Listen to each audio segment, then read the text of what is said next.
This call is being recorded. All right, Shalom Aleichem. And we're going to continue our daily breakfast, actually daily bread now. From where we left off on last night, we're going to reiterate what we did last night. We record this and we're for our records. We may also invite a few people in on our secret. So it being that we have sunlight now, last night would have been the beginning of the fifth day. The fifth day of our 7-day extension in between our 180-day times 2, the first vernal equinox. We at the end of our first vernal equinox of 180. The entire or complete vernal equinox is 180 times 2, which will bring it to a perfect circle of 360 degrees. So we're about to go into the second vernal equinox of the universe during these last days. And that will end on their calendar. We're looking at March the 9th, 2025 on their calendar. So right now we are between vernal equinoxes. The first vernal equinox starts in spring, and the second vernal equinox starts in the fall to bring in the power of the Feast of Tabernacles.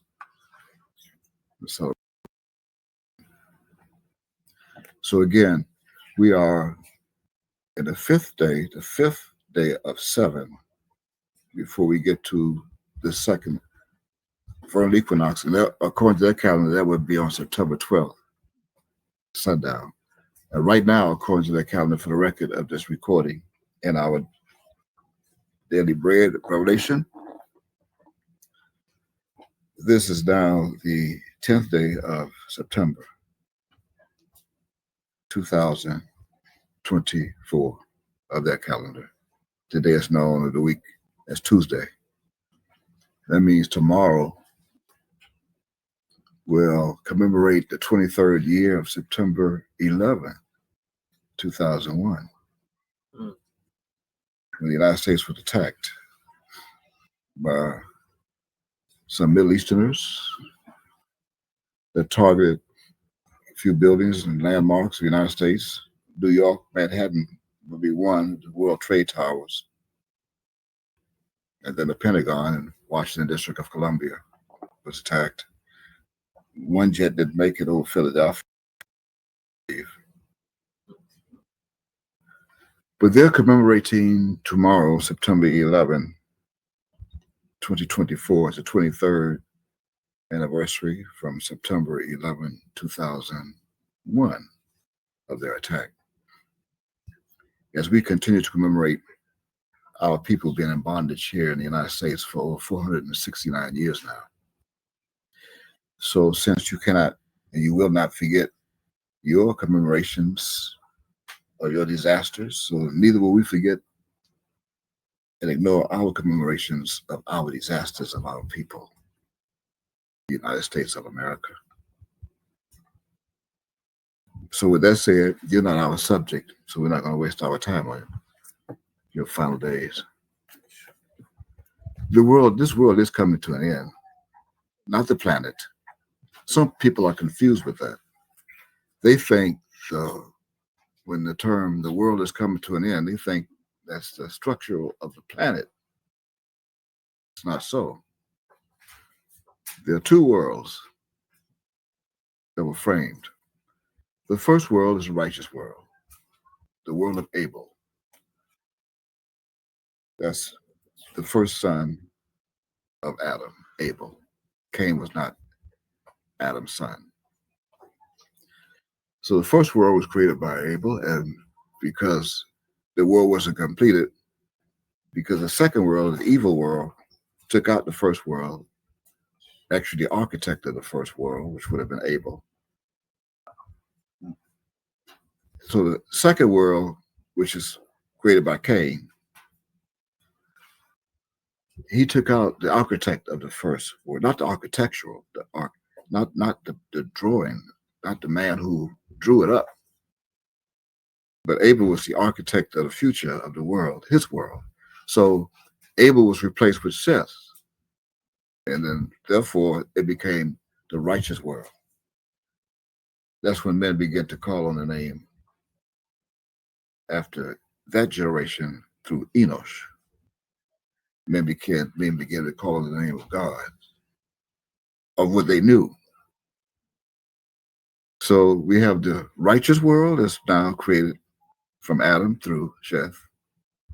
And then the evil world is now coming to an end that was allotted to Cain to rule. That rule began in the 4th chapter. You can read it in the Genesis in chapter 4 and verse 7. You'll find both of them there in that chapter, both Cain and Abel.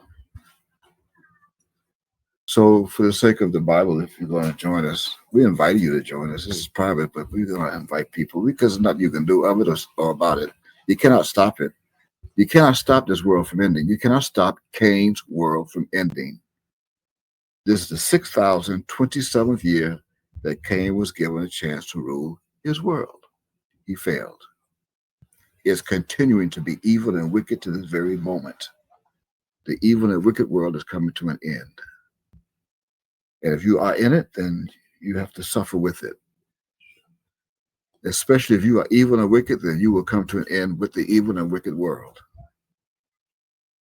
However, if you are righteous and born of God, you cannot sin. I mean, you will continue on in a righteous world. It doesn't mean that you'll be with me, but you'll have a chance to vindicate and redeem yourself, repent, and join us in our righteous and holy world. Although my angels and myself would be in the kingdom of that's where we are now, which is the most powerful knowledge of peace in existence. So grab hold of your Bible. We're going to show you what it is. Grab hold of your Bible. You know, your study tools. Grab hold of that's King James Version Bible, Authorized Edition of 1611. Your Strong's Concordance. Grab your James Strong's Concordance, a dictionary, a collegiate dictionary. If you have one, Synonym Finder. We may do a synonymous word or two. Set of encyclopedias. You may want to look up some ancient history, like for example, September 11th, 2001.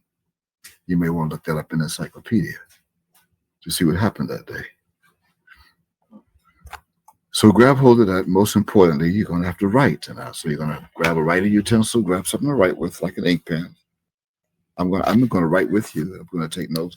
Take notes and write. Get a writing pad. See, I have a pad. I have a composition book. I'm going to take notes. I'm going to go along with you because I'm going to reveal a very powerful revelation that was sealed at the bar. My mentioned back in 1992. And if you want to know who my is, see, that's Aleph Beth in Hebrew, for right to left. Aleph Beth means father in Hebrew.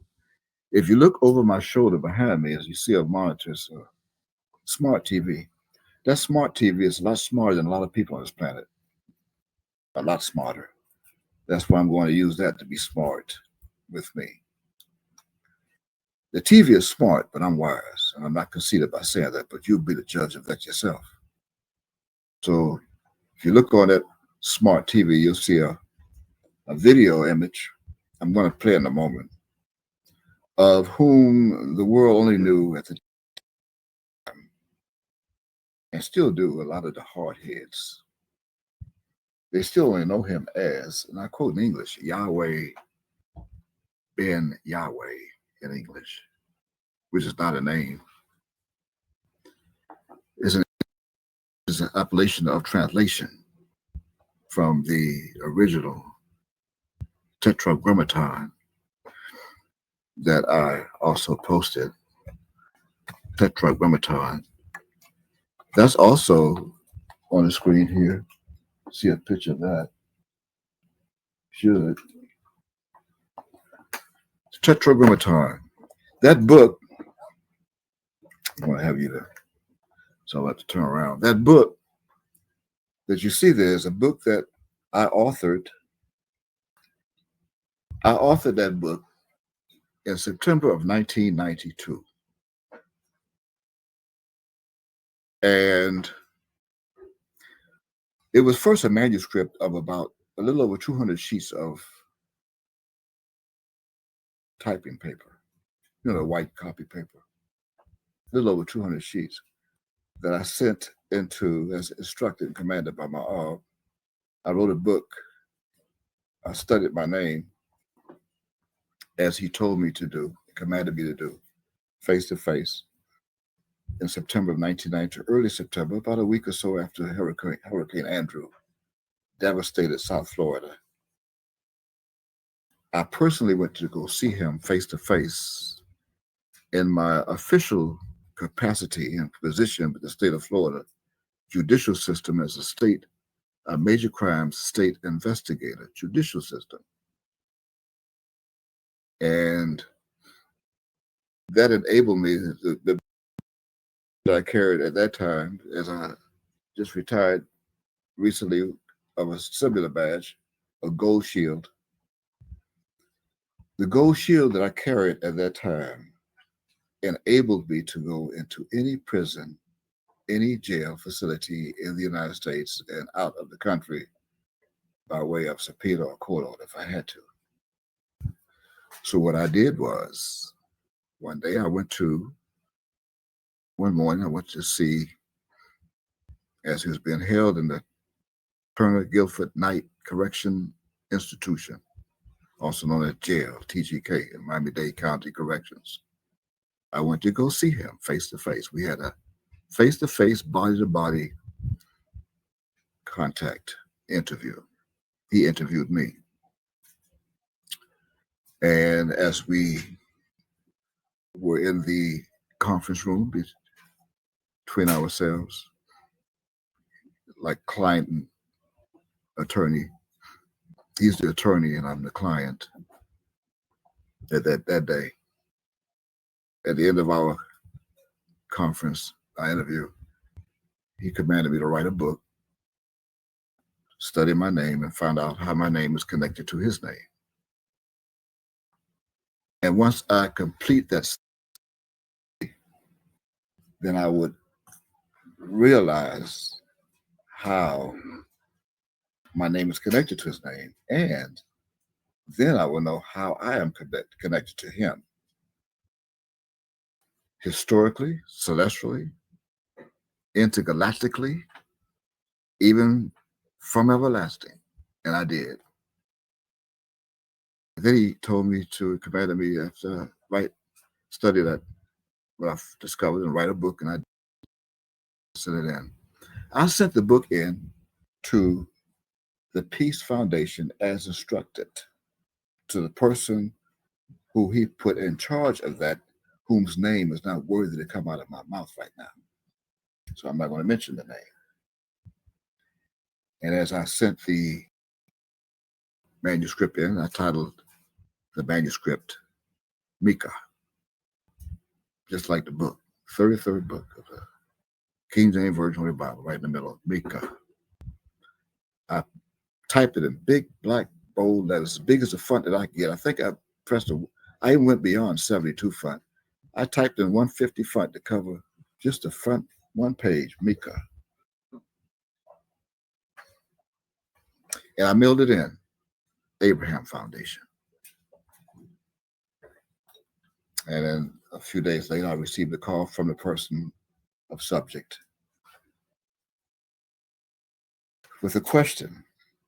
When I received the call, the question was, can the Peace Foundation have control of the book? Of course, right away, I said, that's not my book. That book belonged to Yahweh, but Yahweh, he asked me to write it, and I wrote it, and that's his book. So of course the Peace Foundation can take control of it. His book. And of course there was a Todah, thank you in Hebrew, maker. And a few days, a week or so after that, heard a phone call. I was told I'll be getting a copy of the book. So a few days, a week or so, I received in my post office box a package that contained 2 books, a hard copy and a soft copy of my book. And when I opened the envelope and looked at the title, and that's what you see now above my back of my head,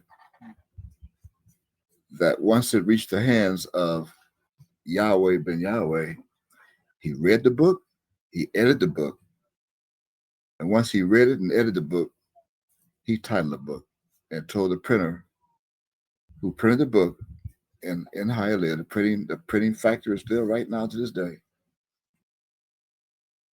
He titled the book what you see now. He is the eye of that book. And you see the title of the book, I Bear Witness of the Son, Yehweh, the same as you see me wearing on my left chest to the right of your screen. I bear witness of the Son, Yehweh. I just posted a few moments ago on Facebook that is not the name, that is not the ineffable name of the God of the Hebrews. It is not. The Tetragrammaton is not the name of God. You have been deceived. As Cain continued, his angels deceived the world, the whole world. Just as stated and read in the book called Revelation of your Bible, chapter 12, verse 9, the whole world throughout history has been deceived into believing that that's God's name. It is not. The Tetragrammaton bears 4 separate meanings. That, again, just to bring to your attention, that is 3 Hebrew characters. It's only 3. 3 Hebrew characters, and one of the 3, of course, is positioned twice, which is hey. So you have, in that order,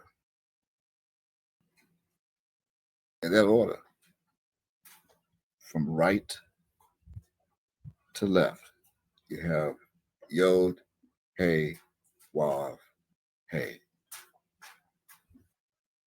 From right to left, Yod, Hey, Wav, Hey. As you see, Hey is positioned twice. But life existed first. Ma'ab, God is life. The architect of it. Also the architect of Abel. He's also the architect of Seth. So since he's the architect and was used Abel to bring about life through Adam, and the murdering devil of soul of Cain murdered Abel, so he continued a life through Seth. And therefore, Adam became the door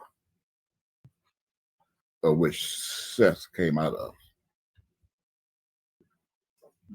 The first shall be last, and the last first. So Adam became the door that Seth came out of. And now today, the seeds of Seth must come back through the door.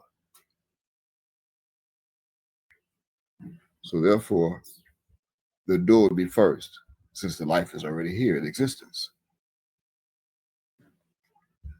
So these 4 positions, 3 Hebrew characters, 1 position twice, will now go in what's left. And they will go now in from left to right. The first shall be last, and the last first, the last days. So this tetragrammaton, what it truly means is from left to right. From left to right.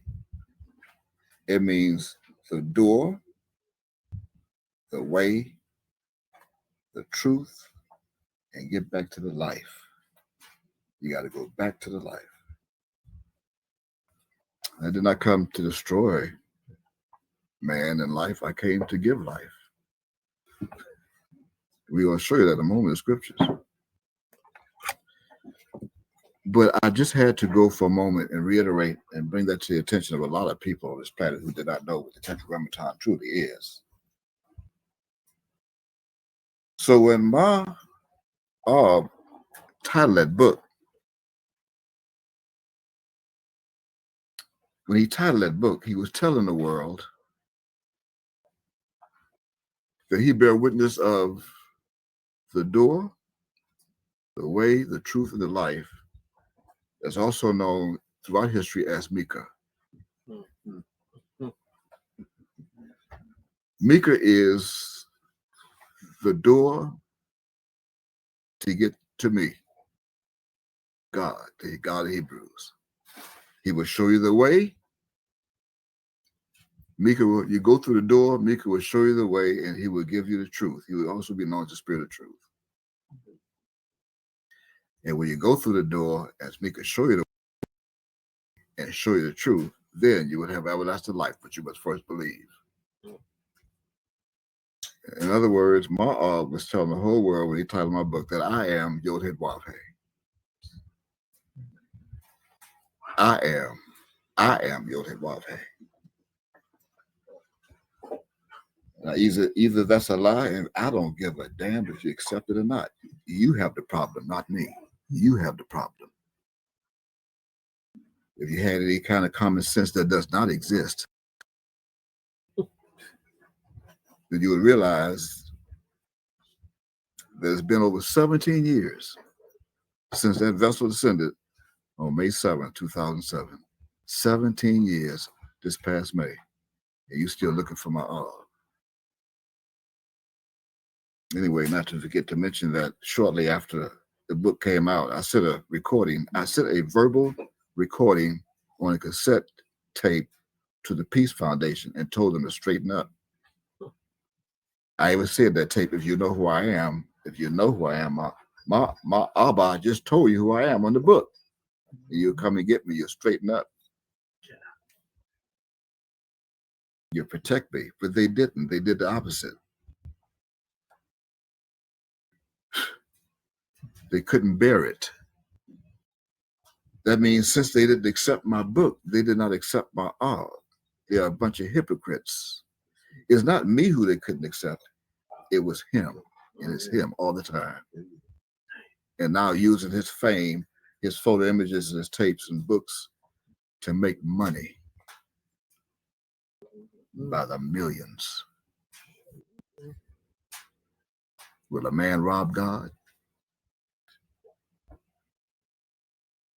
You robbed the wrong God. Not only did they take the tape and turn it over to one of the attorneys on my arm so he can hear it, he told them, well, do what you want to do with Mika. Do what you want to do with Mika. And they did. They put Mika out of their congregation.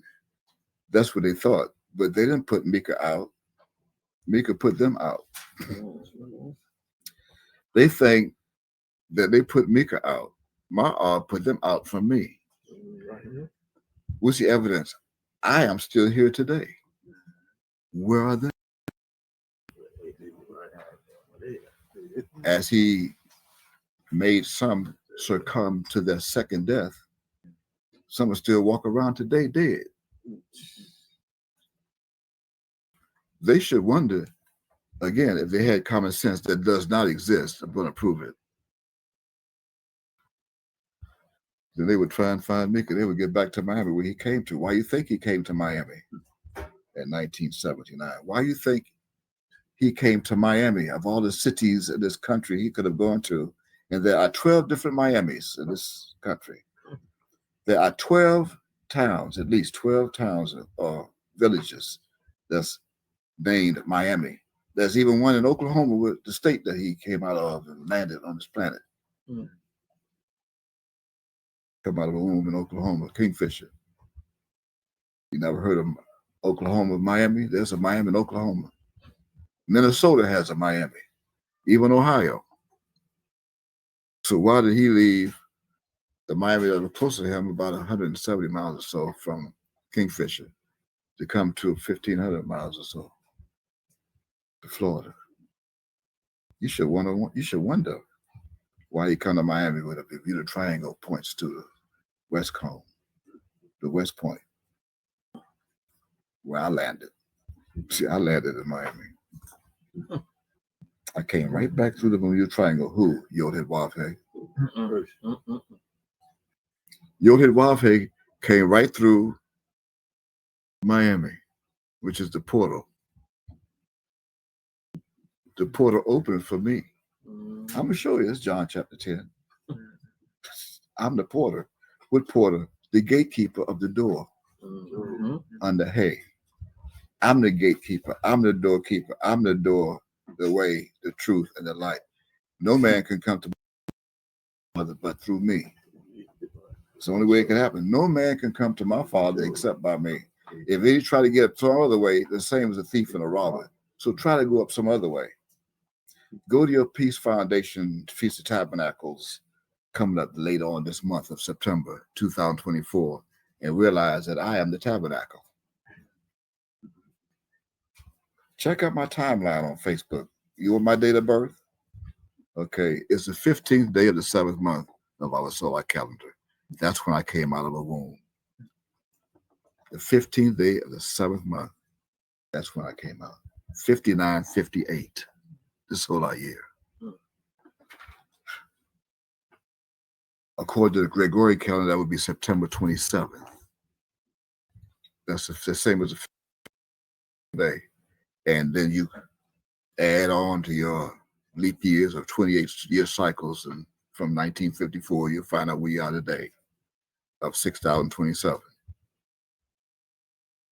The tabernacle is with man. The tabernacle of God is with man. Revelation chapter 21, verse 3. Read it. It's there. But they couldn't take it. And I can just hear some of them saying now, ooh, he called himself Yehwah. No, I did not. I never called myself Yehwah. My Ab did. Don't you see the book in back of me? He always said he's Yahweh. He said, I'm Yahweh. He didn't say I'm Yehwah. He said, I'm Yahweh ben Yahweh. You don't even know what that means. That's English. He's not an English God. He created England and the English-speaking people. He created all the people in all languages. He told you Yahweh because he deceived you. That's why I said, let no man deceive you in Matthew chapter 24, verse 3. Let no man deceive you. Why? Because my Ab would deceive you.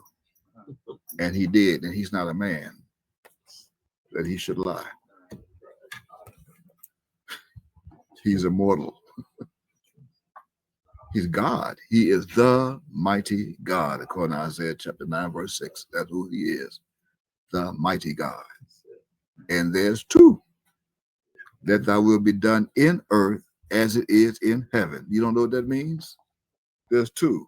Both search my sheep and seek them out. I, even I, am he, and beside me there is no Savior. Isaiah chapter 43, verse 11. Wake up. And there's nothing, absolutely nothing that you can do of it or about it to stop it. And you could accept it or reject it. And we could also accept you or reject you. I don't care if you believe it or not. It's your soul that's doomed to hell, as you already sit in hell, waiting for the fire to light up, according to Malachi chapter 4. Anyway, that's my benediction. Now I'm going to switch the scenery for a minute in the background. I'm going to let you hear that same year that I met my author. He titled that book in 1992. 1992. I'm going to allow you to hear a recording that he recorded while he was incarcerated at TGK. This recording that you're about to hear was recorded in January of 1992. So opposed to listening to this recording, I'm going to pray to my Ab that you can hear what he left a message of to you and how you expect to, if you can,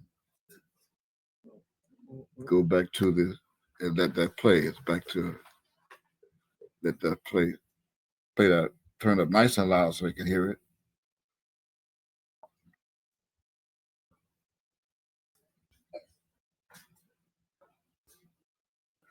Nice and loud.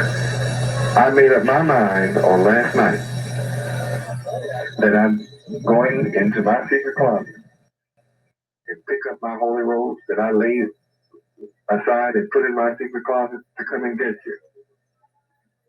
And I've been walking among you without my holy robes for 12 years. But I'm picking them up and putting them on. And I'm going into the box and take out my starry crown and I'm putting it on my head.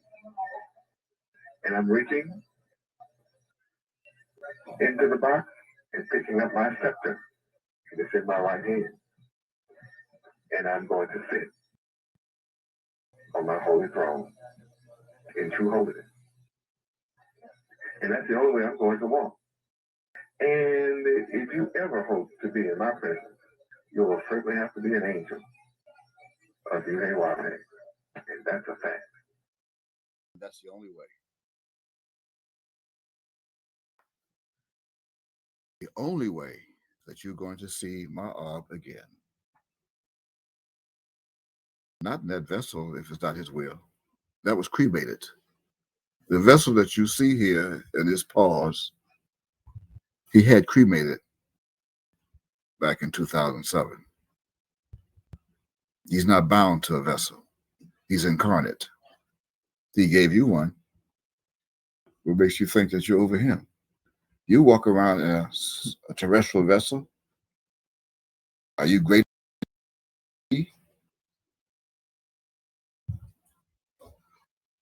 But the only way you will see him, he said, is you must certainly have to be angel of Yehua, and that's a fact. I mean, you cannot be a heathen or a devil. You cannot be a hypocrite or a liar. You cannot be a deceiver. You cannot even be a man or a woman. You have to be an angel, already designated. The angel's already here with me. And not only an angel, you have to be a holy angel. Holy. The devil also have angels. You must be a holy angel, a celestial being with me to go through the door, the portal of our ship to see him again, where he's going and where he is, through a galaxy. You're going to hear in a minute, he said Galilee. If you think that's a physical place, you are sadly mistaken. There's no Galilee in the Middle East. My Ab is not in Galilee in the Middle East. He is in a galaxy. So, fall. Play. Let's see. Because I'm definitely going to Galilee. And for you who think that's a physical place, you still have a serious problem. You need a new man real bad. You need a new what? A new man. Real bad. Why? Because the old man just told you at the beginning of this recording that he went back up, went back in his secret closet, went back and sat on his throne, put a scepter in his right hand and sit right on his throne with a starry crown on. So now you need a new man, but you can't accept that. You want the old man. The old man is your clergy of the church. That's who you want. You put on your old man. If you're a man, you still have your old man on your side. Old twin looking right at you in the mirror. The old mindset. You have the old mindset in your mind. You can't come up to the deal. And that's one of the conclusions of you perishing, because you cannot come to a new mind. You can't put on a new mind. Let it play on. You need to get rid of the deceitful lust real bad. Because it's a new mindset where I live, where I'm going. where you're going to have to meet me.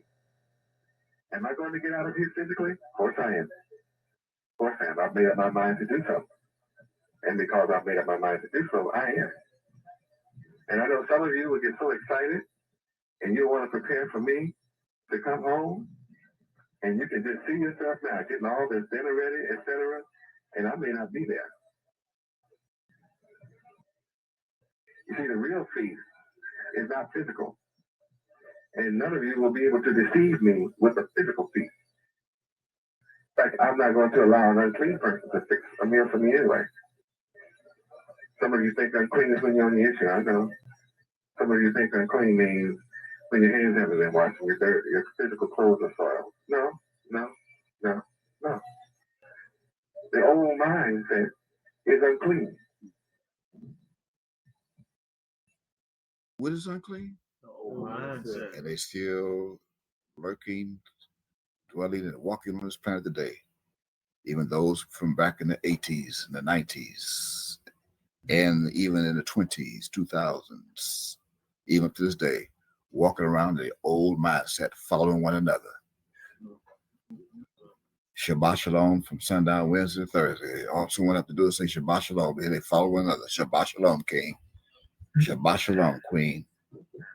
Here we are now, Thursday and Friday, sundown. They just went on with somebody else yesterday, so they have their Sabbath today, so they joined them today. How many Shabbats are you going to recognize a week?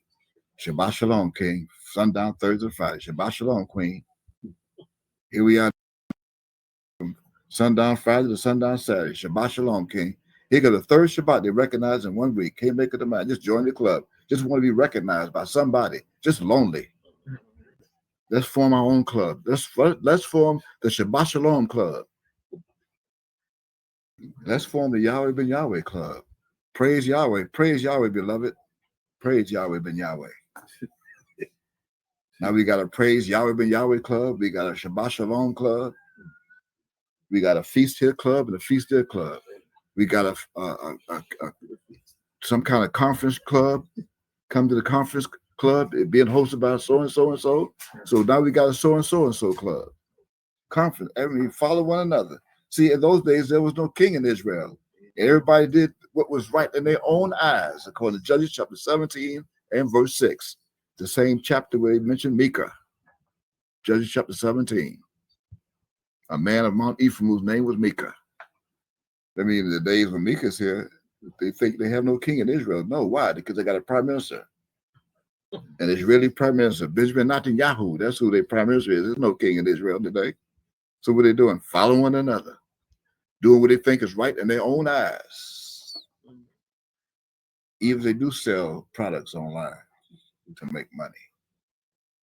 I said you sold yourselves for naught. You shall be redeemed without money. Let that continue. That's that's request 1992. Here we are, 32 years later. Let that continue.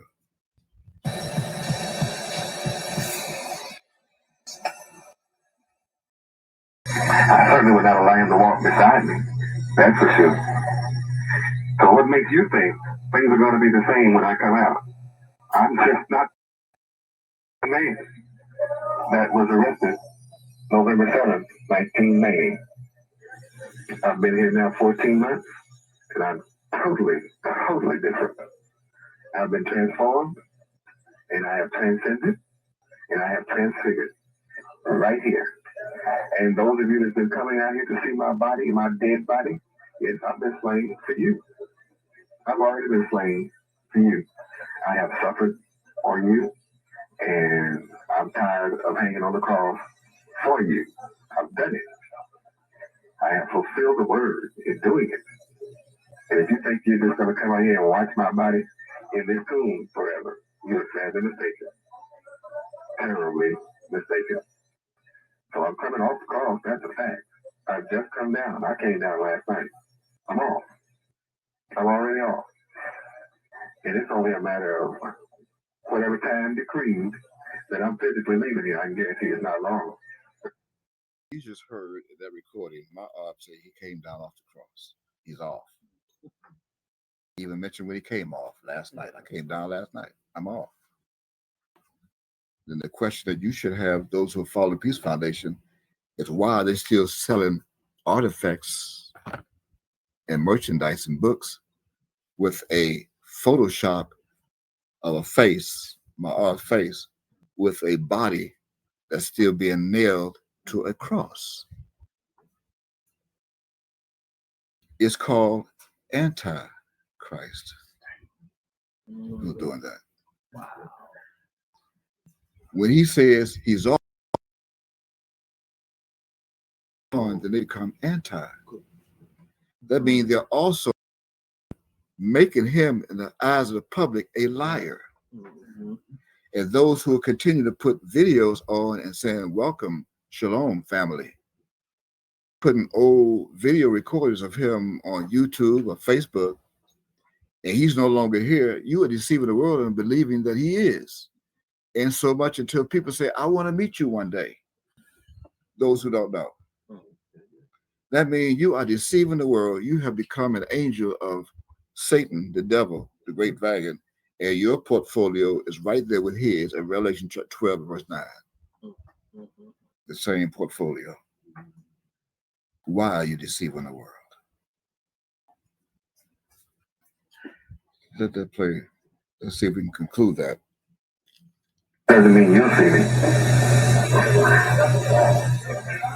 It certainly doesn't mean that you will see me. If you have some oil in your lamp, you'll be able to see me.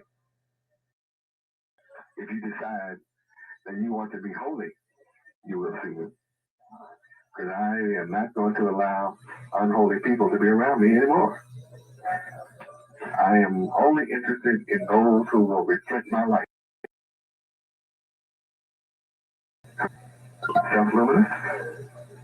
And when you master the knowledge of your name, then you too will become self-luminous. But if you don't have the knowledge of your name, you will never be self-luminous. You have walked in my light for 12 long, hard, suffering years on my part. And I have suffered your soiled hands and your sore mentality. And I'm not coming back to it. Ever. That's over and done. And it's finished. And you can read Matthew chapter 5, verse 8. Blessed are the pure in heart, for they shall see Yahweh. In verse 16, let your light shine before men, that they may see your good works and glorify your Father Yahweh, which is in heaven. So, of your name and live it, you can't walk in my light anymore. It's over. See, all of you been wearing white because I wore it. Look at how.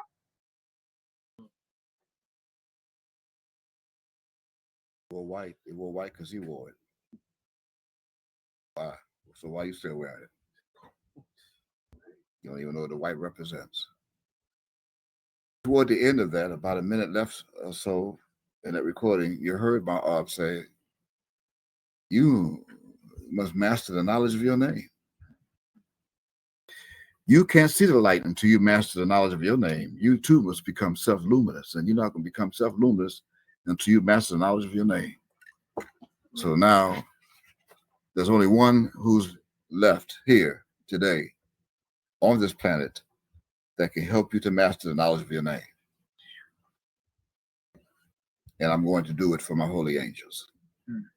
So I'm going to teach my angels today, and you're welcome to join us. Even with your name. You can join us with your name. It doesn't mean you're going to come to the portal with me. You heard my Arp say, you most certainly have to be an angel of Yahweh. Guess who Yahweh is? Who's in heaven? Who's in heaven? So I'm going to help you to master the knowledge of your name. And first, I'm going to do that with some common sense. And we're going to do it from the beginning. I'm going to help. I'm going to write with you. So a little bit of common sense. Let's see if we can do this. So the first thing you must know that there's no such thing as common sense. So with your paper, you're going to write to the top of your paper. My op said master. So you're going to write to the top of your paper, master. From left to right, M-A-S-T-E-R, master.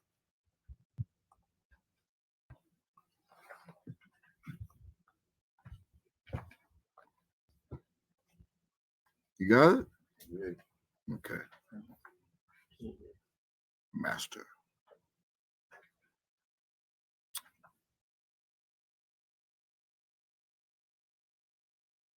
And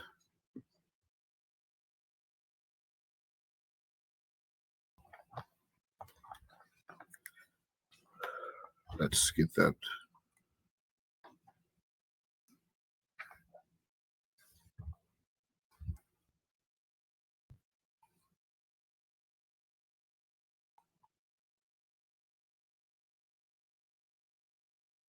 You have M-A-S-T-E-R. Okay. Okay.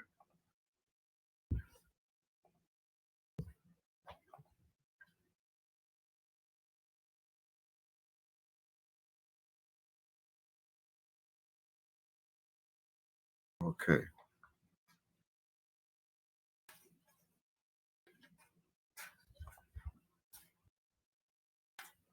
We just make an adjustment on our screen, make sure we can.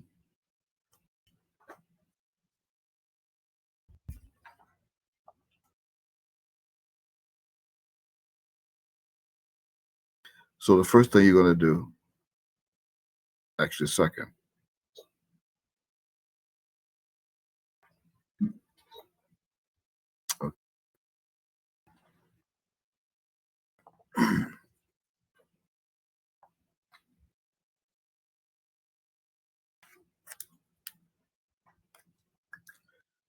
turn to, how do you master your name?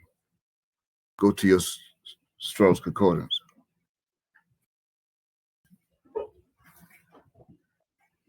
What is your name? That should be the first question.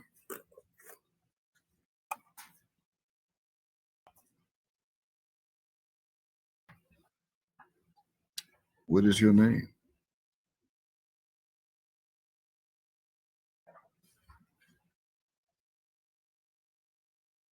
Do you have a name? Type in what my op said. Type in master, the knowledge of your name. Sometimes you can use a microphone if you don't want to type so much.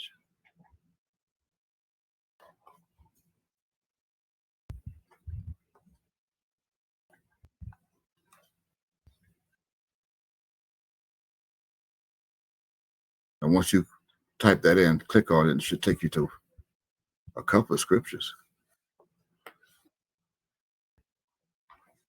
I'm going to move with you.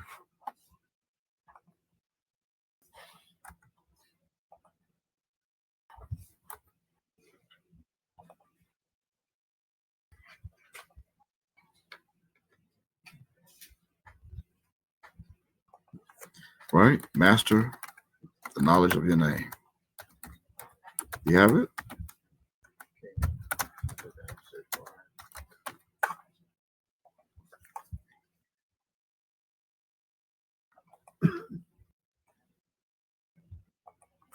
Is that what my op said? Hmm? Okay, so what Bible takes you to? None. So what makes you think you have a name?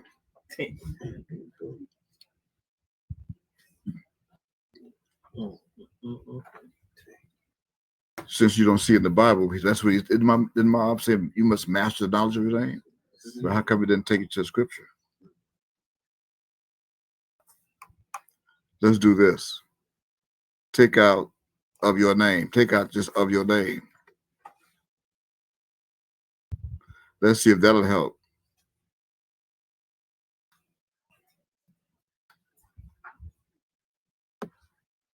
See if you find the King James Version. Just put master the knowledge. King James Version? Low. No. Well, you can't even master the knowledge. Since you don't have a name, you don't have a name. So how you gonna master the knowledge of your name? You must first come to realize that it's not your name. You know whose name it is? It's the master's name.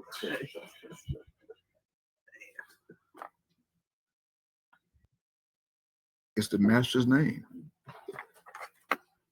Not the good master. So now that we're down in master the knowledge, now you got to go back. You got to take out knowledge now. Take out the and knowledge. And now you're left with master. Yeah. You should find it about 162 times in the Version Bible. Is that right? Master, just M-A-S-T-E-R. That's right. 162 times. Find on the Strong's H113. Correct.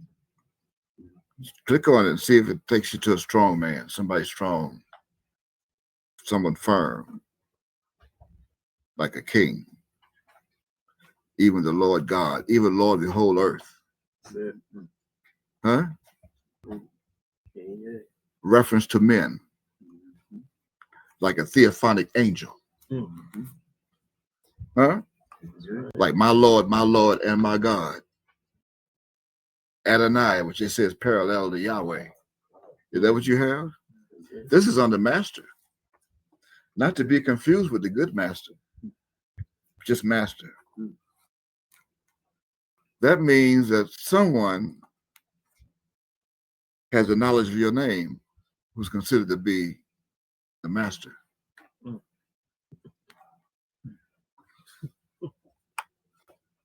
It's true. So how you going to find who that is? Go back now to the search box and put good master. Put good in front of master.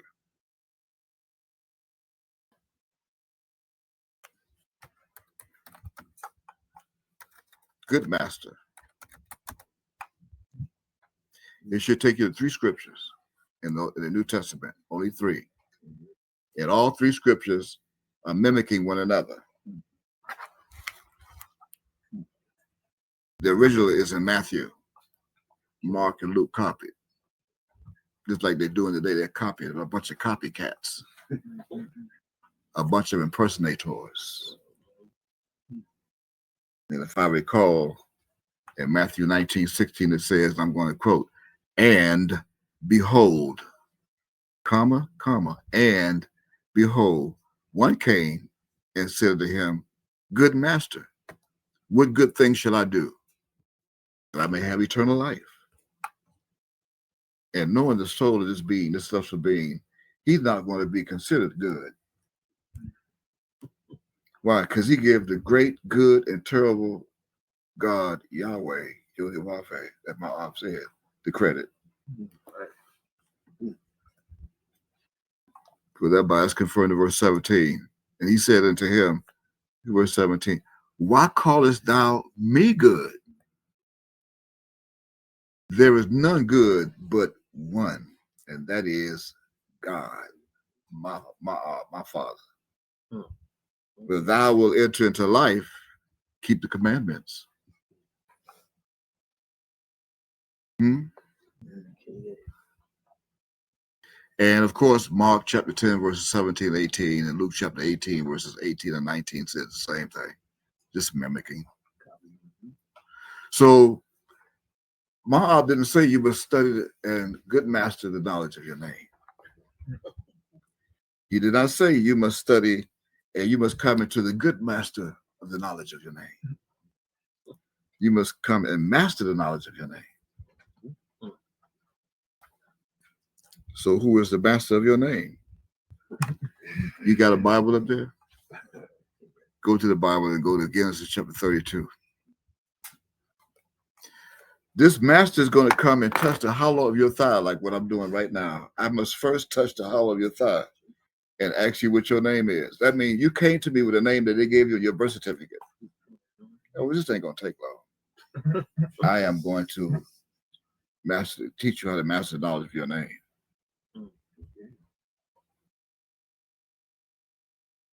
You at Genesis chapter 32? Look at around verse 20, 23. You read it. I'm going to read it. My voice. The dead must hear my voice. The dead shall rise, the time comes, and shall hear the voice of the Son, who they did not know. They think they know me. You do not know me. You don't know me. If you knew me, you'll be here with me. You don't know me. Oh, I went to school with him. You went to school with who? You went to church together. Now you got another task to do. You got to now go study incognito. I've been lurking and dwelling among you people all these years, and you had no idea who I am. So go study incognito. I blended in with you. I became one of John's sons. I became a John son. I am John's son. Historically, I am John's son. I'm not your son. We're in Genesis chapter 32. Is that right? Okay. I'm going to look at verse. I'm going to look at verse 24. As Jacob was left alone, and that wrestled a man with him until the breaking of the day. And when he saw that he prevailed not against him, he touched the hollow of his thigh. And the hollow of Jacob's thigh, his mind was out of joint, way out of joint. It's like your mind, your thigh is out of joint today. It is. What's the thigh? What's the thigh? It's the master seat. It's the master seat of your mind. It is. You think it's not. It has nothing to do with your leg. And the first place you see thigh in the Bible is right there in chapter 24 of Genesis, right in the same book, Genesis. And it's the seat of a procreative power. Look at it in H3409, the no etymology. Go to your Strong's box, search it, THIGH, thigh. And right away, those who hadn't had lunch yet this time of day are thinking right now, church and chicken, go get the church. Go get the thigh. Go to KFC and go get a chicken thigh. A chicken thigh, a leg. Oh, dirty man, right now, the thieves want to rub on somebody's thigh. And rub on the thigh. Thigh. That's all you know, thigh. See, not realizing that they put the T in front of it. Why? To lie to you. They put the T, they put you round the cross. They put your high round the cross and put a T in front of you. You think a thigh got you wanting to eat thighs. Don't you see what it says? Hidden under Resh? Yod. Yod Resh Kesukafsofi.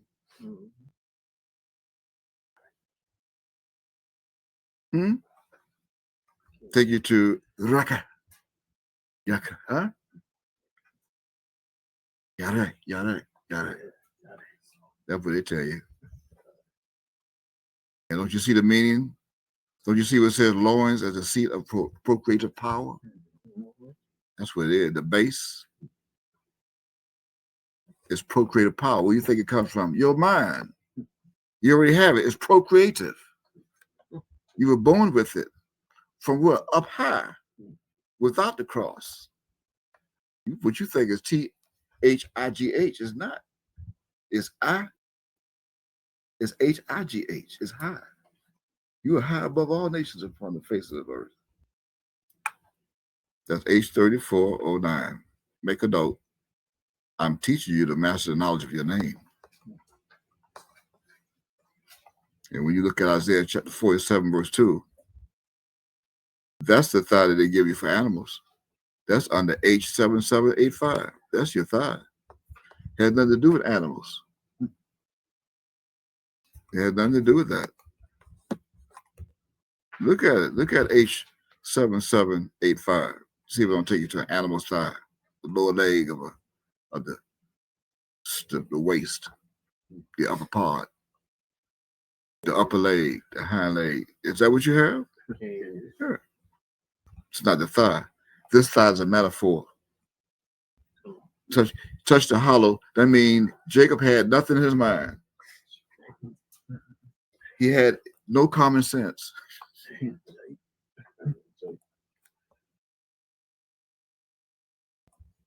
Going back to the Bible, Genesis chapter 32, verse 25. In part, he touched the hollow of his thigh, and the hollow of Jacob's thigh was out of joint as he wrestled with him. What do you mean out of joint? Because Jacob decided not to join in with him. It's out of joint. He wrestled, he kept wrestling, and it wasn't Jacob wrestled with the man. The man was wrestling with Jacob. And tell him, come on my side. No, I don't want to come on your side. I want to be how I am. I don't know you. I have my own religion. I was raised different from you. My Yahweh is different from your Yahweh. All right, you don't want to joint with me. You want your high to stay high on your own high. You want your own high. Your high don't join in with my high. It's out of joint. Your knowledge. I'm trying to teach you knowledge. You want to stay out of joint. Verse 26. He said, let me go. Says you don't want to be bothered with me. Let me go. Stay on your own. I really don't want you to see who I am because now it's beginning to be light. I don't want you to see who I really am because you think you went to school with me. You think you went to church with me. You thought you worked with me on the street driving a police car. You thought I helped you back up on criminal calls. You thought I was a teacher in Miami-Dade County Public Schools. You thought I was a law enforcement instructor. You thought I was just a state investigator when I went to go see Yahweh Ben Yahweh in 1992. So let me go. I don't want you to see who I am. The day breaketh. In verse 26. And although you didn't want to joint with me with my high, you said, I will not let thee go except thou bless me. You must have had an idea. You must know I have some kind of power if I can bless you. Since I can bless you, I must know what I'm doing.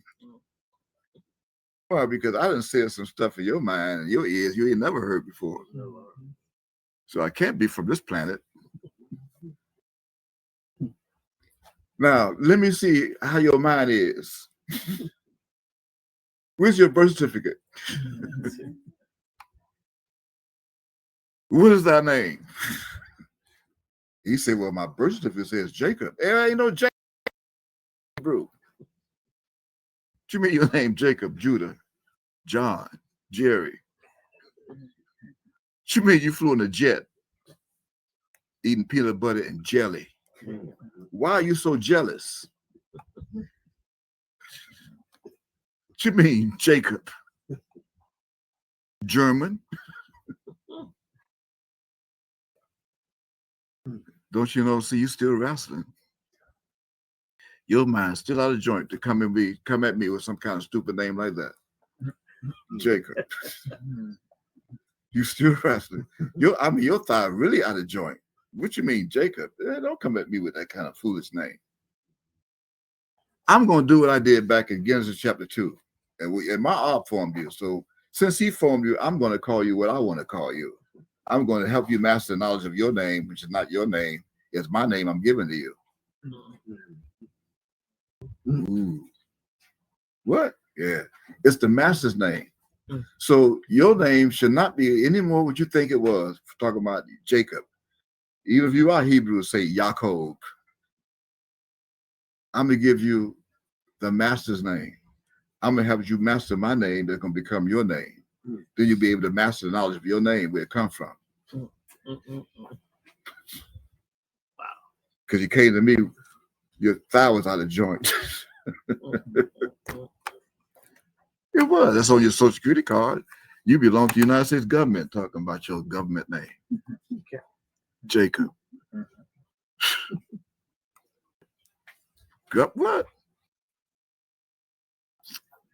Verse 28. Thy name shall be called no more Jacob, John, Jerry, Justin, Jeremiah, Jesus, Jesus. You shall not be no more of jelly or jet. No more Jethro and being jealous. Your name will be no more that. Thy name shall be called no more, but Yisrael. So you can power with God. I give you power with God, the power of your name. For as a prince, thou hast power with God. You can't power with God being Jacob. You got to have the master name to power with God. So you have your name have to be Yisrael, Yisrael. You power with God and with men, and has prevailed. Now you can prevail. Before you couldn't prevail. You prevail not. You prevail not. So now you can prevail because now you have power with God. You have a name that belongs to the master. You have the knowledge of now you master the knowledge of your name that somebody gave you. Who? The master gave you the name. You came to me, you was out of joint. That's true. In verse 29, Jacob asked him and said, well, Yaakov, tell me, I pray thee thy name. Why are you asking me my name? I gave you your name. Now you want my name. You can't have my name. Why you ask after my name? I'm in verse 29. Why you want to know my name? You can't handle my name. I can tell you Mika, you can't handle that. I can say Elijah, you can't handle that. I can say Shimshon, you can't handle that. I say Shemuel, you can't handle that. I can say Shalomo, you can't handle that. That's why I left it for you in Proverbs chapter 3 verse 4. What is his name? It still lingers today. Well, I carry a name that no man knows except me myself that I reveal in the last days. That Revelation chapter 19 verse 12. I'm the only one that knows my name. Why? Because I didn't master the knowledge of my name. I'm the master of my name. But at least you have now. You have knowledge. I'm going to bless you since you asked. You said bless you. I have to bless you so you can let me go. I got to go back where I came from because getting daylight, I got to go back in my ship, go back up before people see it. So I'm going to bless you since you asked. And I gave you a name. I bless you. And now you realize you see God face to face in verse 30. You see God face to face, and your life is preserved because I could have killed you. Not joining me, your thigh was out of joint. I could have. What you argue with me for? You want to argue with me? You want to do your own thing. You got a lot of nerve, but I'm going. I got to choose you. You got to bring some sons out because I'm gonna make a nation out of you. I promise you, your daddy. I promise your granddaddy I will make a nation out of you. Not your twin. Your twin's disgusting. I hate him. Oh, I hate him. And laid all his mountains down for inheritance for the waste of the dragons. I hate him. Even the iguanas, I hate his heritage. Esau, hate him. Don't you see it? In verse 31, as he passed over Penuel, the sun rose upon him. It went right up. Yeah, the sun rose upon him and went up. And went away, and he kept looking as far as he can go. The ship. See?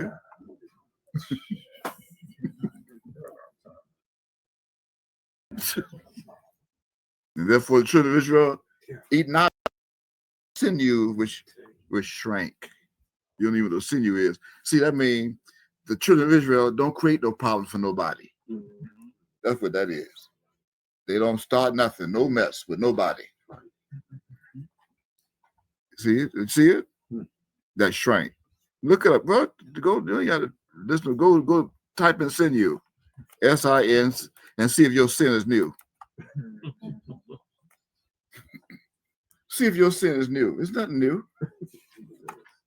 It's only 2 times, right? That's the first time it pops up right there in Genesis chapter 32.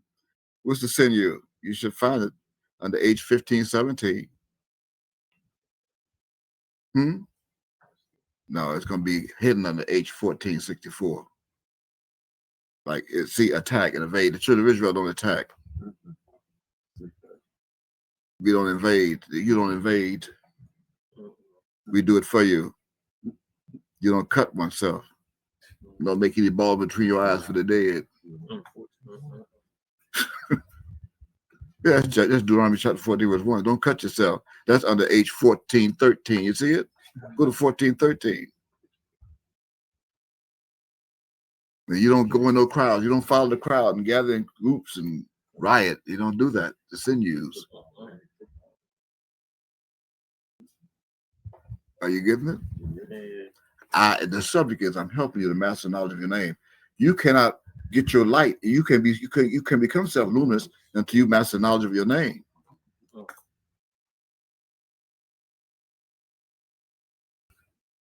You see it? Okay, so what's the shrank? Under English, S-H-R-A-N-K. The shrank is your nerve. You don't have the nerve to attack people. That when you put that together, the sinew and the shrank. That's under age 53, 84. You don't have that nerve. I didn't put a nerve in you to be like that. You got it? You're not to be like that. So I would cause you to forget all type of criminal activities that you have done as you come. That's under age 5382, the etymology of that. 5382H. To cause to forget, allow to be forgotten. So forget to be a sinew. Forget about attacking people and join in with the crowd to cause riots and being evil and wicked. Do not cut yourself and make any balls between your eyes for the dead. Those sinews. You have to study and master the knowledge of your name. So who named you? Now go to Genesis chapter 2. Look at Genesis chapter 2.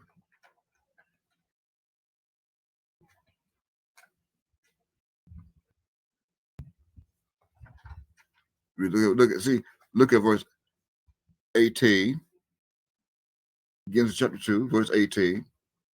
I quote, and the Lord God, Ma'ab, said, it is not good that the man should be alone.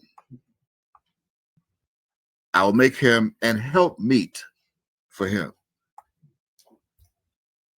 And out of the ground the Lord God formed every beast of the field and every fowl of the air and brought them unto Adam to see what he would call them. And whatsoever Adam called every living creature, that was the name thereof. So Ma'ab formed all of you in the womb and gave you a body as it pleased him, according to 1 Corinthians chapter 15, verse 39.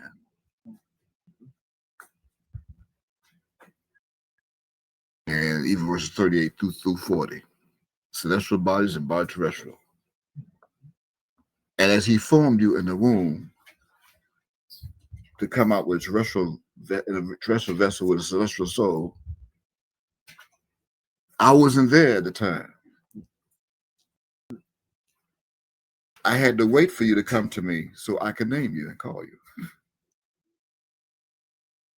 I mean, you had to come to the master after you left the crib as a babe. You left that crib to come to my crib. They also known in English Creole and slang as a house. So you came to my crib, the master's crib, that I named you and I called you. And every one of you that came to me has a name because I know and I call you by name. I'm gonna show you that too.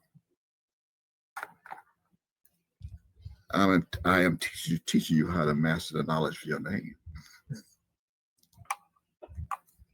Do you see it? Okay, but some, I'm just teaching you how to master the knowledge of your name. Some they don't want to come to me to do that. Oh no, they don't. They don't want. You ain't naming me. I can name myself. You don't believe that? Go look on Facebook. Look all these names. I mean, who ever heard of Ishalom Allah Buba? Oh, Ila Bala Bala. Ham, fish, and bone.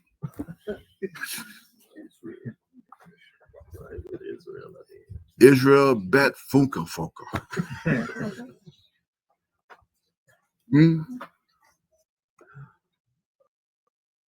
Dali Ben Dalit.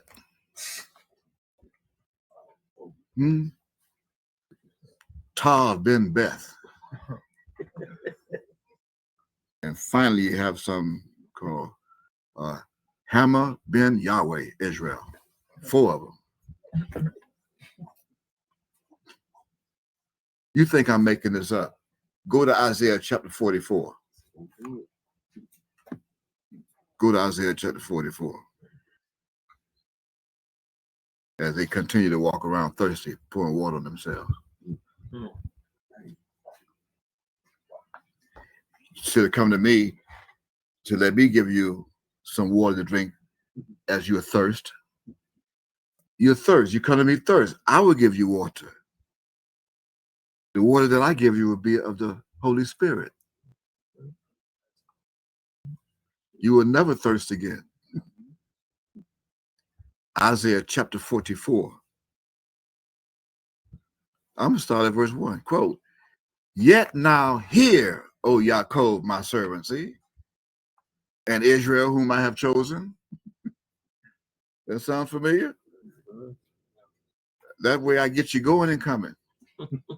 If you still want to wrestle, I'll call you Yaakov. But if you want to accept and join me, then you become Israel, whom I have chosen. You chose Jacob. I chose Israel. Thus said the Lord that made thee and formed thee from the womb. Did I tell you it's my heart? Which will help thee. Fear not, O Yaakov, my servant, and thou, Yeshurun, whom I have chosen. So that's another name for Israel. You can look it up. For I will pour water upon him that is thirsty, and floods upon the dry ground. I will pour my spirit upon thy seed, and my blessing upon thine offspring after you. And they shall spring up as among the grass, as willows by the water courses. And they're not going to like that. That's why one shall say, I am the Lord's, the master. And another shall call himself by the name of Yaakov. I don't care what you say. I'm not following Mika. I got my own name. And another shall subscribe with his hand with ink pen unto the Lord, even when typing, and so name himself by the name of Israel. They don't want to be bothered with the master.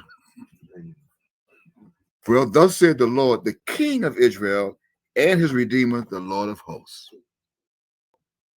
I am the first, and I am the last, and beside me there is no God. And who, as I shall call and shall declare it, and set it in order for me, since I appointed the ancient people, and the things that are coming and shall come, let them show it to them.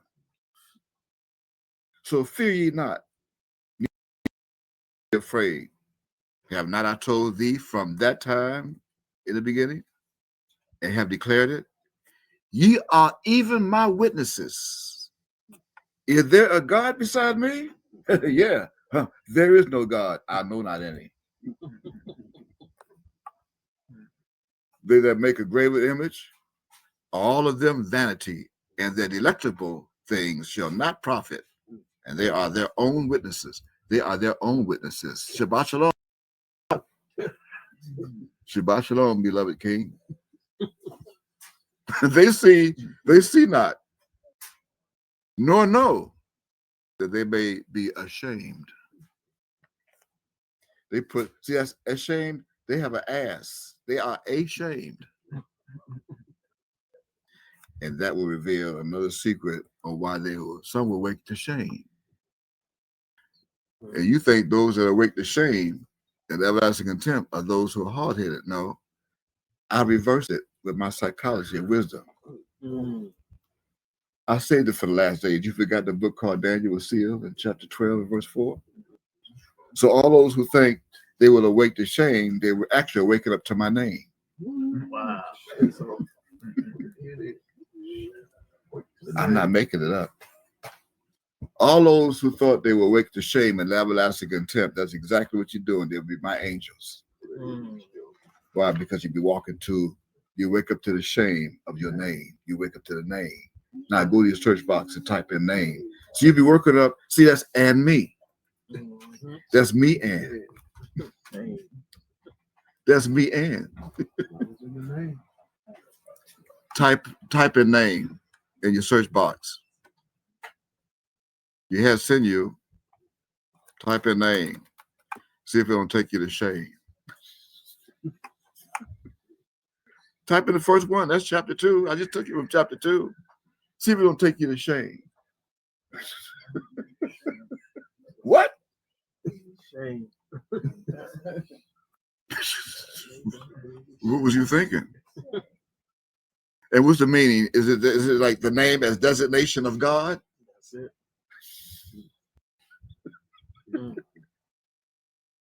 Is that what you have? Well, welcome to my shame. I'm teaching you to master the knowledge of your shame. What you thinking?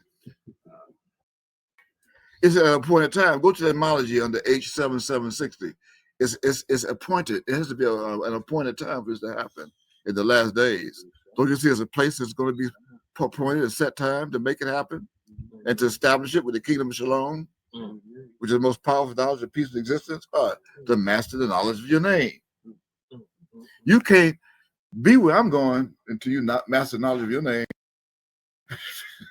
You must certainly have to be an angel of Yehweh. Right? I mean, you have to be ashamed. You have to know your shame. I'm gonna prove it. It's all proven. Now, what you thought was, Now go back to your search box where you have NAME and split it up and put in me. So you think type in MEAN like I'm mean. Oh, he's so mean. What mean you about this? Type in mean, see if it don't come up 22 times in your King James Version Bible.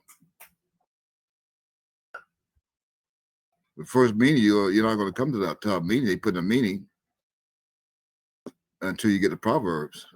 And that's not it. No such thing. The only reference they give you in the Old Testament, they tell you it's of mean men. They're so mean. Asking for water, he told me to go to hell. I mean, how could you be so mean? Look at it on the H2823. Mean. That's mean men. They mean. Obscure and insignificant. Very low. Huh? Go back to your search box.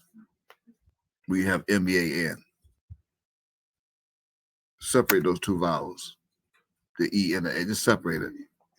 And then click on it. Now you have bring me an offering. You have it 259 times, me and. Wow. And look at Exodus chapter 20, verse 25. And if thou wilt make me an altar of stone, thou shalt not build it of hew stone. For if thou lift up thy tool upon it, thou hast polluted it. How about make me an offering in Exodus chapter 25, verse 2? See, that's me and. But some are not going to obey it. They're going to follow 2 Samuel chapter 19, verse 26. And they're going to be, make me an ass. I was selling me an ass. Yeah. Some are going to be an everlasting, me and everlasting. 2 Samuel chapter 23, verse 5. See, me and, you throw a name. It's not name. Each letter is scientifically composed of letters. Each letter is a word. Even those that come together, dual is another word. Me and me. See, I'm going to build me a house in 1 Chronicles chapter 17, verse 12. That's my officer. He shall build me a house. I will establish a throne forever. 1 Chronicles 17, 12. Don't you see it? That's me and. You're not going to find me and in the New Testament. Why? Because there's no names in the New Testament. Neither was I mean in the New Testament. You see it? Now go back to the search box and type in shame. That you thought was shame. I'm shame. I told you I would bring you to your shame. I hid it in Revelation. It should be in Revelation. I come quickly. See how quick I came with that? You ain't see that one coming. You know you ain't see that coming. I said, go to name. Next thing you know, you're in the shade. I said, I warned you in Revelation chapter 3. It should be in Revelation chapter 3.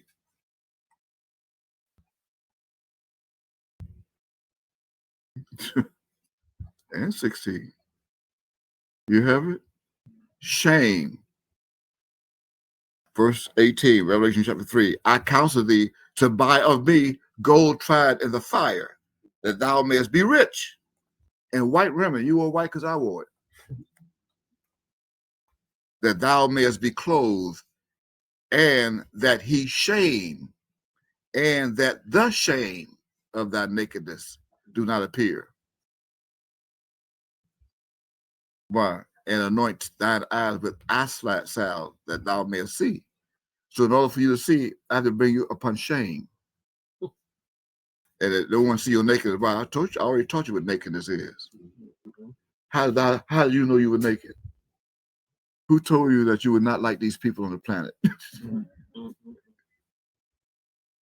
Who told you that you were not filthy of their pollution, and that you were not clothed with their disgusting ways, and that you're naked?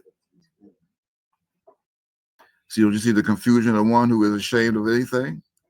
That's the etymology. That's actually coming from G152 of nakedness. You click on nakedness, 1132.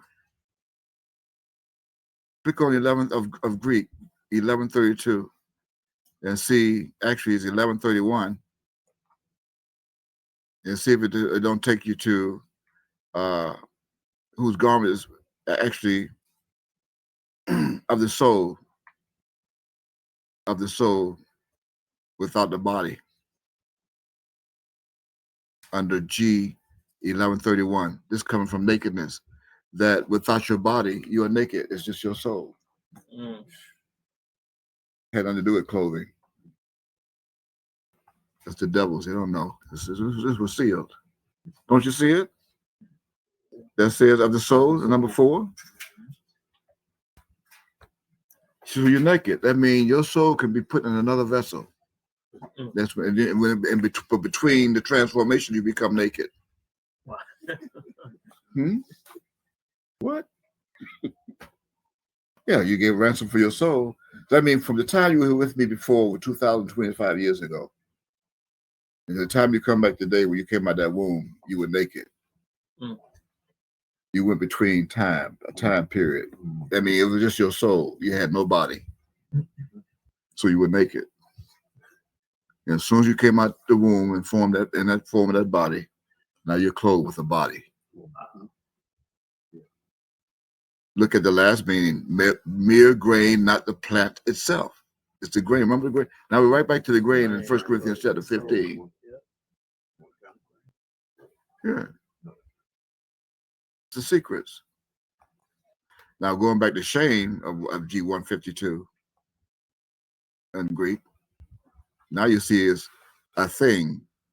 If they put a thing or dishonor. No, it's not. It's on the G153. That means what? Do the Greeks give you? To dishonor and disfigure. And that's raised. You think shame is being dishonored and disfigured. Why? Because you were raised by the Greeks.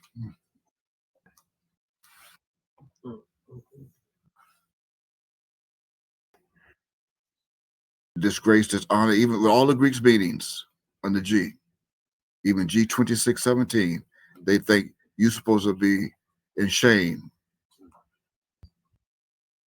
Even with G819, everything in Greek, you're supposed to be shame. And as soon as you get to Hebrew,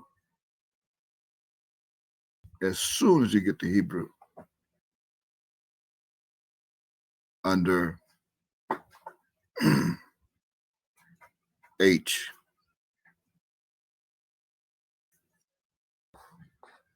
let's see, we're going to get, there's so many under H.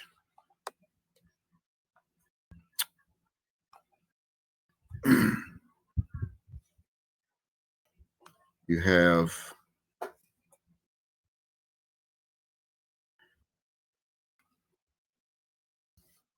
H7034.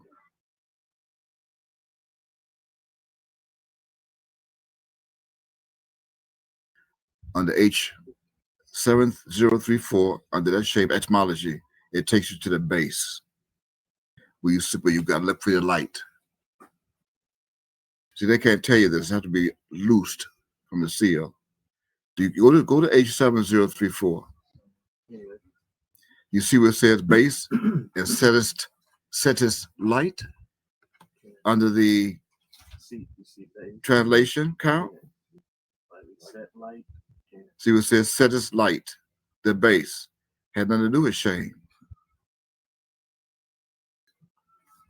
And that's just one. There's several. Don't forget the shame comes from Hebrew shame, meaning name. That means they took our Hebrew words and made you think that it's terrible.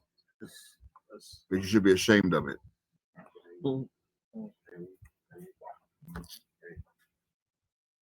And though I hid it in my scrolls, if you look at Micah chapter 2,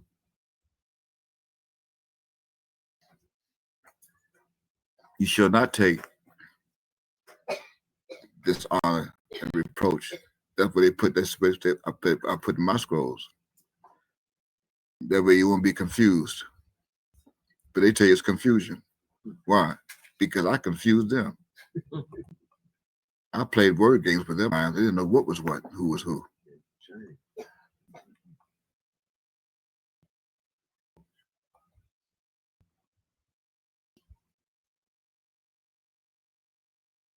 Giving it? That was just one little applaud that my put over his house, wasn't it? Not another one since. He's here.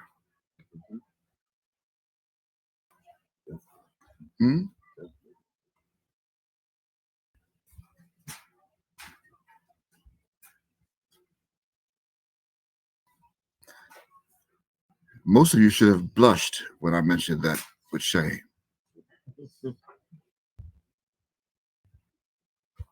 Did you know that blush is synonymous? That's why I told you go out and sit and find it. Did you know that to be shame, it also means you will blush? Go to H3637. This is still found in the shame of the English translation.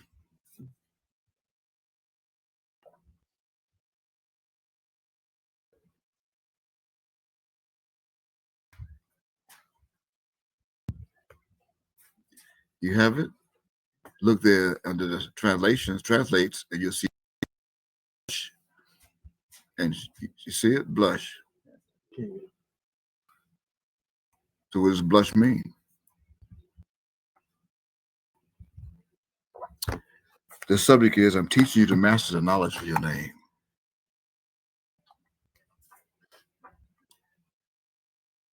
To the knowledge of your name. Go to John chapter 14.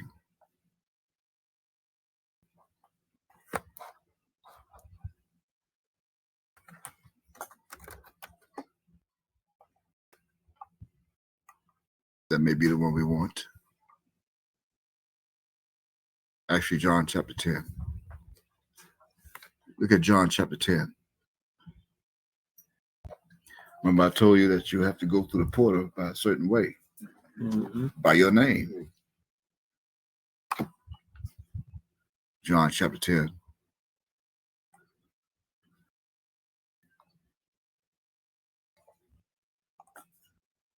And I'm going to read, begin at verse 1.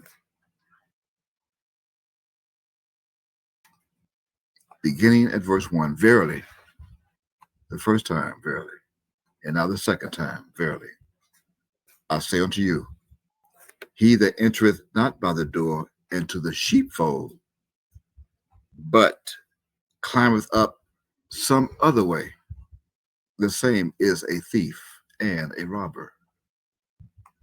But he that entereth in by the door is a shepherd of the sheep, the master. To him the porter openeth. The porter openeth. And the sheep hear his voice.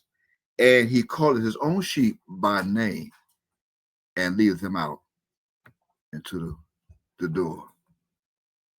You see it? And when he putteth forth his own sheep, he goeth before them, and the sheep follow him, for they know his voice. And a stranger, in verse 5, will they not follow, but will flee from him, for they know not the voice of strangers. In the verse 5. That was a parable. Now revealing the parable today. That porter, see, it make you think a porter is a female or a male.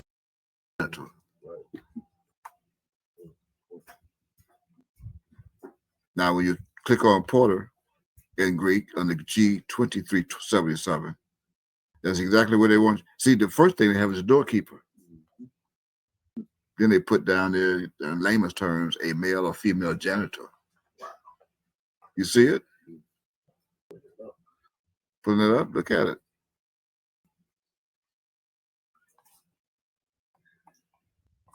It's on the G2377. The porter. Do you see it says what? Male or female gender. Yeah, no. Go to the etymology. The etymology under G2374 and see who the gatekeeper is. The door. It's a door. That door is to a port of a spaceship, of a ship.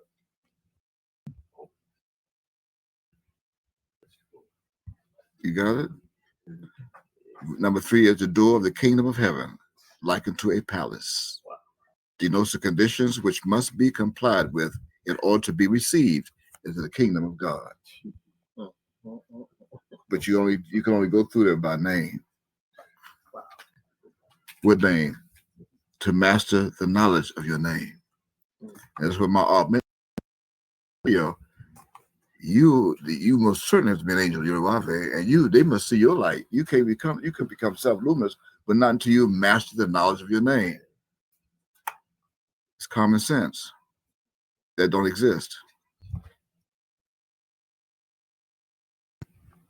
Go to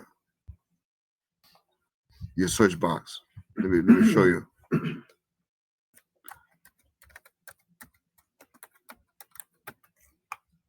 But you do have something in common, but you don't have common sense. Go to your search box and type in common sense. And show it to me, the King James Version Bible.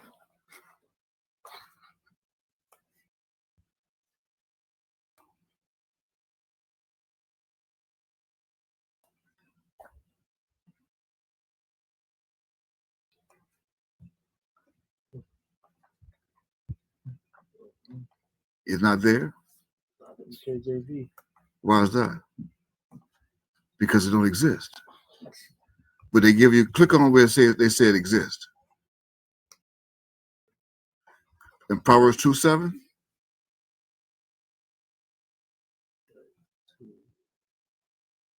Can Well, read that. Read what it says in that Bible. he grants a treasure of common sense to the honest. He is a shield to those who walk with integrity. Is that what it says? Let me see. He grants a treasure of common sense to the honest. Period. He is a shield to those who walk with integrity. So a treasure of common sense in that Bible. But what is it in King James Version, Proverbs chapter 2, verse 7?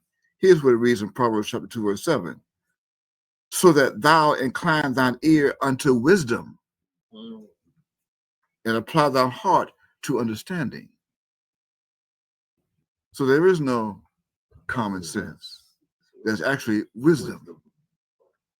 And they also have in chapter 3, verse 21, doesn't it? Proverbs chapter 3, verse 1. They have common sense in that Bible. Okay.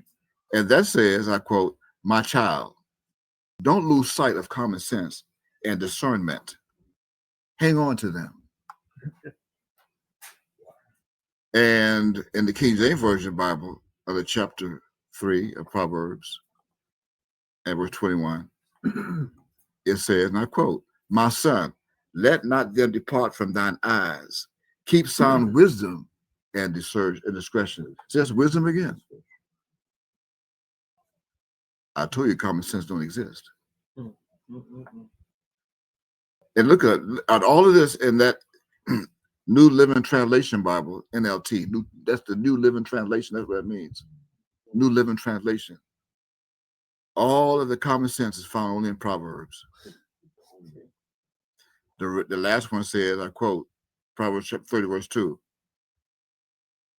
I'm too stupid to be human. And I lack common sense. That's that Bible. And the same chapter and verse in the King James Version Bible in verse 2 says, surely I am more brutish than any man and have not the understanding of a man.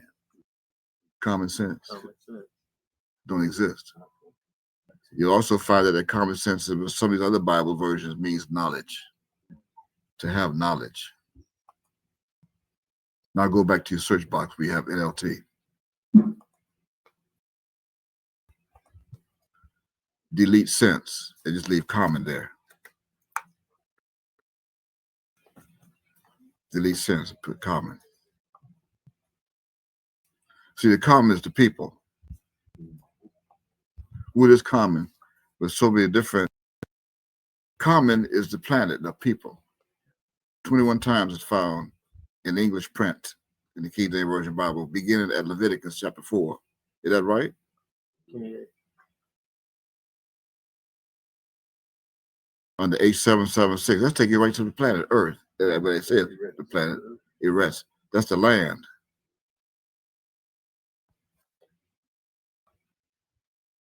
That's what they tell you, what the English-speaking people tell you the common is. How do we get common and get to the planet? What's that got to do with the planet? Common. Common sense. Look at what it means. Go to Numbers chapter, look at 1 Samuel chapter 21. The next meeting, verse 4. And the priest answered David and said, there is no common bread under mine hand, but there is hallowed bread. If the young men have kept themselves at least from women, they have common bread. They have that common under H2455. And you want to connect this to sense, like common sense, then look at that meaning under H2455, and you're going to see it means to be unholy. So if you want common sense that don't exist, then you have sense that's unholy because it's common.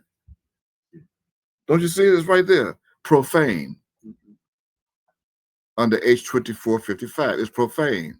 Mm. And the etymology of it under 2490, H2490, tells you that it's discredit. It's desecrate. It's polluted. To pollute oneself. Have common sense mean to pollute oneself. That's why I say you cannot find the master knowledge of your name with common sense. You cannot do it. You don't have common sense enough to find out how to master knowledge of your name, because you'll be polluting yourself if you do. It's right here. Defy yourself. You will dishonor yourself using their common sense.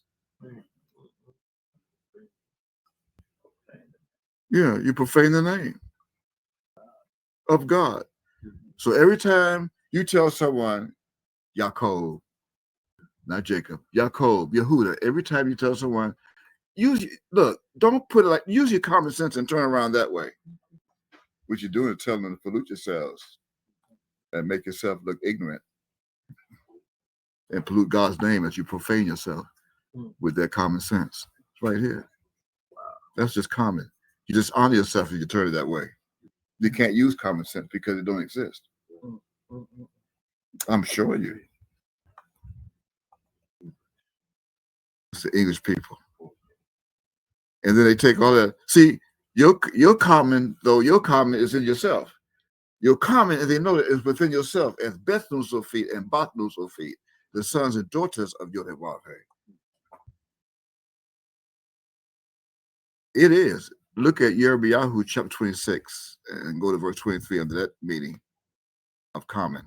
Jeremiah 26, Yirmiyahu 26, chapter 26, verse 23.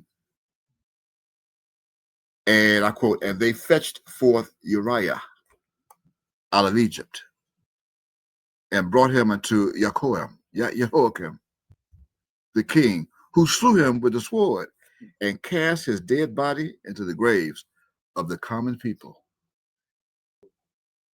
Under H20, under H1121. It takes you right to being the sons and daughters, the grandson, the young people. Did you see it? What's that got to do with common sense? But when you get to the New Testament under Acts chapter 2 and verse 44, then here you are, they'll tell you that who you are is common. That and all that believed were together and had all things common. You see it? I repeat, in quote, and all that believed were together and had all things common, end quote. Show me in that verse where it said had all things in common. So how can we have anything in common? We do not. We do not have all things in common. If we did, we'd be polluting my ops name. Mm-hmm. And you'll be polluting yourselves and dishonor yourself, disgrace. This common means, that's why it's not in common, it's just common. Why? Because it means to hollow it yourself. It means, see, they got unhollow it. They have ordinary, belonging to generality.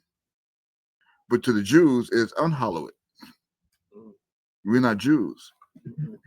So every time they do common, they are unhollowing themselves. And they defile themselves, they are unholy. It's right here. Levitically unclean. It also says unholy.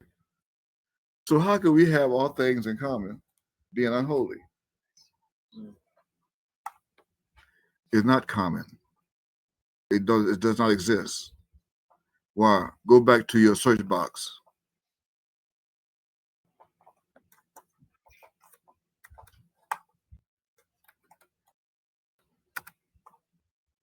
Where you have common.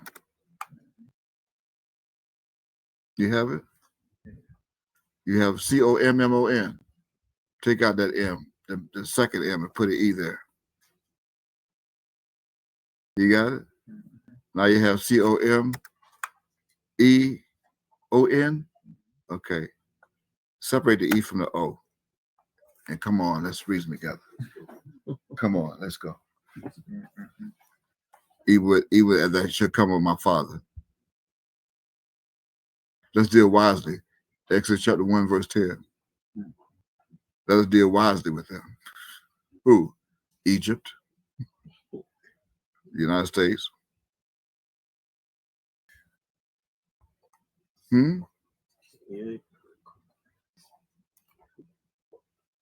Now go back to the search box. So since that's the case, since that is the case, the S-E-N-S-E, now you're left with just sense. So type in S-E-N-S-E and see where it takes you.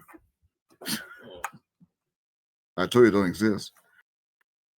The idea was, the only thing that exists is a sense. And that's not common because my people don't have it. It's profane. To have common sense, but you're going to get here now. It's me. They're profaning the understanding because they're refusing it. They reject the knowledge. They destroy it for them. You have S-E-N-S-E. It only takes you to one scripture. Is that right? H79:22. And Nahum, Nehemiah. So they read in the book of the law of God distinctly and gave the sense and caused them to understand. So what's the sense under H7:2? The understanding, the insight, craft, cunning for knowledge. And under the etymology, under H79:19,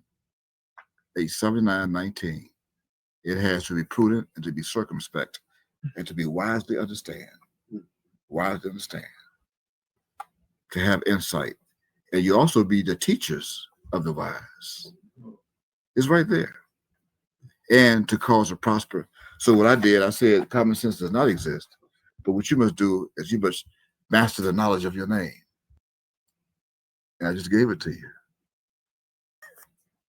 Who? The master. Ma'ab is not the master teacher. Let's straighten that foolishness out. How is he the master teacher and he's God? You limited him to just being a teacher? He is the mighty God, the God of the teacher.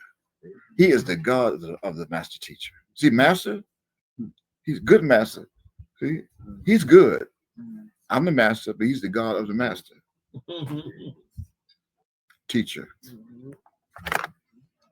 Unless, of course, you can find a video recording of him teaching you this. I go to his library, especially those of the Peace Foundation. You have all those videos that you recorded. I was right there when he was recording most of them in the temple, right there behind the camera. Look at the camera. Oh, look at the camera. I'm not gonna call the names who's there behind the camera. Before he went to the video, he was using cassette tape recorder, audio. I was there from the beginning. But go to one of his recordings if you can find it where he taught this. And then I will step with myself. Go to maybe some more of that recording that we just played for you. Go listen to all of it. Maybe he taught you to master knowledge of your name. See, those who don't know, I'm going to go and I'm going to encourage you also. That's a part of it. Now that I've given you a Hebrew name, but Hebrew characters, you have to study each character and see how it pertains to your soul, which includes the chemical elements. Each one of the characters in your name becomes another word. It becomes a chemical element that created your body and from your soul. You came to me and I knew your soul. That's why I called you by your body. I know your souls. And then identify your soul, and you cannot deny it. I tell you who you are, what you've done. You cannot deny it. So I did not see, it's not the body that makes the name, it's the soul.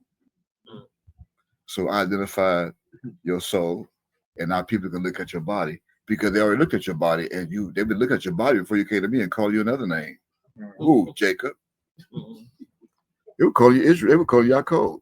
So what's your name? Well, in this body, Jacob. Yaakov. No, it's not. Your soul is Yeshua. Israel. Israel. You she rest all of your Yehwa. Not Yaakov. You think you got it? I told you don't. There's nothing to worry about. I said you're not going to be able to go if you don't master the knowledge of your name. Look how easy it is. You have nothing to do with it. You have nothing to do with your name. I'm the one. I'm the porter. And to me, the door openeth. Right. I gave you insight. If you have any questions, then don't ask. Don't ask. Anyway, I think that's all I had to give you. I just gave you the mystery, how to master the knowledge of your name. And it didn't take long, did it? Yeah, okay. So it's a shame. Don't forget. With that said, stay safe. I don't know if we're going to publish this, but if we do, then we'll teach others how to master knowledge of your name. But the bad news is, it's their name. If I didn't give it to you, it's not going to do you any good. That means you must come to me so I can give you your name. I have to look at your soul. The only way. Praise Yahweh. Praise Yahweh. With that said, I say shalom aleichem, shalom aleichem, and stay safe.